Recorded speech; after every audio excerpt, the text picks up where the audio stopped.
Halo semuanya, teman-teman sekalian. Terima kasih sudah kembali lagi di sini ya, di channel Fuye Ongko, terutama buat teman-teman yang dari Facebook nih. Terima kasih banget.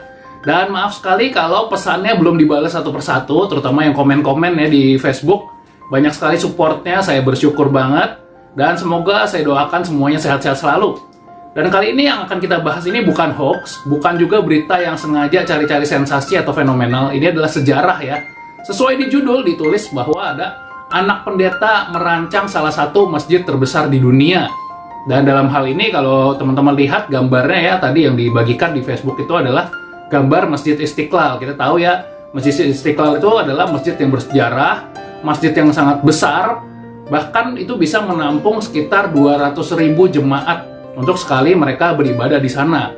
Dan kenapa dibilang terbesar? Karena memang benar dari sejarah itu dikatakan bahwa ini termasuk 10 besar masjid di dunia. Oh, hebat banget kan? Nah, tetapi yang merancang ini ternyata adalah anak pendeta, di mana tentunya ini adalah orang dari kepercayaan yang berbeda ya dengan orang yang menggunakan masjid itu. Dan sebelumnya saya juga ingin memberitahu bahwa si perancang ini yang bernama Fredrik Silaban. Bapak Fredrik Silaban ini bukan hanya merancang Masjid Istiqlal, tetapi juga merancang beberapa bangunan bersejarah di Indonesia. Misalnya teman-teman tahu ya gambar ini. Nah, apa ini ya? Pasti tahu kan, ini adalah gambar Tugu Monas ya. Tugu Monas ini juga ada di Jakarta, yang atasnya ada emasnya. Termasuk juga salah satu bangunan bersejarah ya dari zaman Insinyur Soekarno, presiden kita yang pertama, sampai saat ini. Ini ada Tugu Monas yang dirancangnya juga oleh saudara Fredrik Silaban atau Bapak Fredrik Silaban ya. Nah, selain itu kalau teman-teman lihat ya, kejuaraan-kejuaraan olahraga yang besar ya di Indonesia ini sering diadakan di suatu tempat. Tempatnya itu adalah ini. Nah, ini bisa dilihat. Ini namanya Gelora Bung Karno atau SUGBK, Stadion Utama Gelora Bung Karno ya. Ini stadion yang sangat besar dan lagi-lagi dirancang oleh Bapak Fredrik Silaban.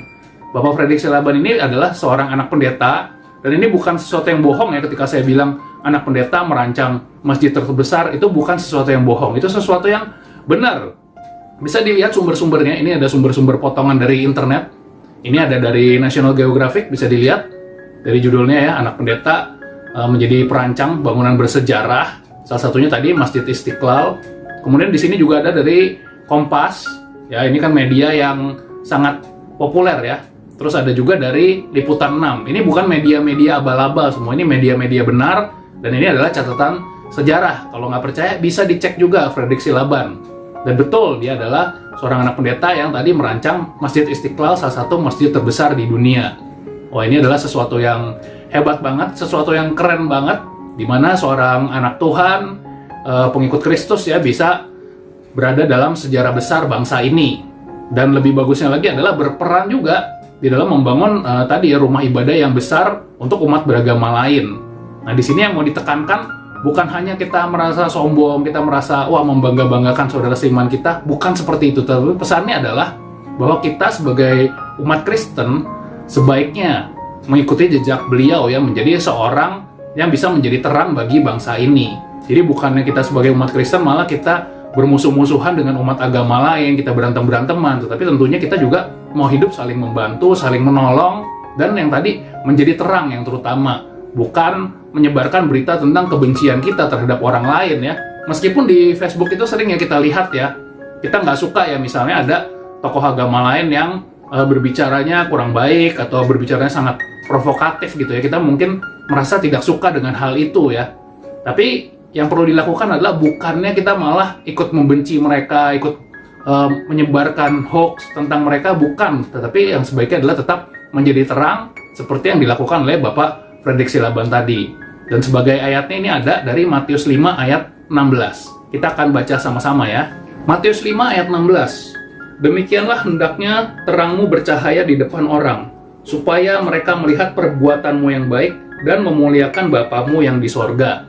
Sekali lagi, Matius 5 ayat 16. Demikianlah hendaknya terangmu bercahaya di depan orang, supaya mereka melihat perbuatanmu yang baik dan memuliakan Bapakmu yang di sorga. Jadi demikianlah kita sebagai umat Kristen, sebagai murid Tuhan, hendaklah terang kita bercahaya.